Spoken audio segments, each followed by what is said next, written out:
Ambas tienen algo en común. Fueron campeonas norteamericanas, ninguna ha sido campeona Speed, pero la experiencia está del lado de Thea. 1, 2, 2. Del lado de Thea, quien ha participado varias veces y es una mujer muy veloz. Se va 1, 2, espalda plana para Dame.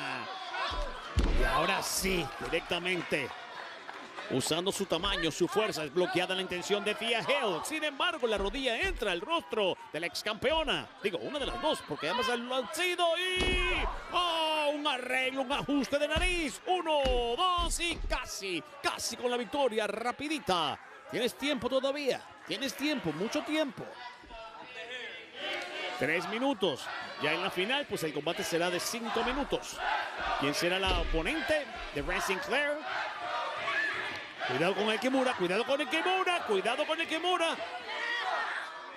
Es que lo que pasa, cuidado con la espalda plana también. Esto es realmente muy complicado para ambas. No se olviden que cuando es un combate normal, pues entonces Izzy Dame tiene tiempo para pensar, para retroceder, ver la fotografía completa, volver a repensar. Pero con Thea Hale no te dan ni un segundo. Sin embargo, esto puede ser exactamente lo que necesitaba. Primero el impacto contra el borde del ring y luego la patada al rostro de Hale. Tienes tiempo, pero deberías apresurarte por si acaso. El daño del brazo puede estar... Sí. Mermando su fuerza. ¡Oh! Thea Hale. ¿Será que lo consigue?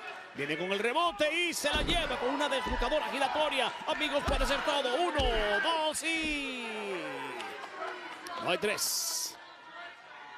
Afuera Nico Vance. Shawn Spears.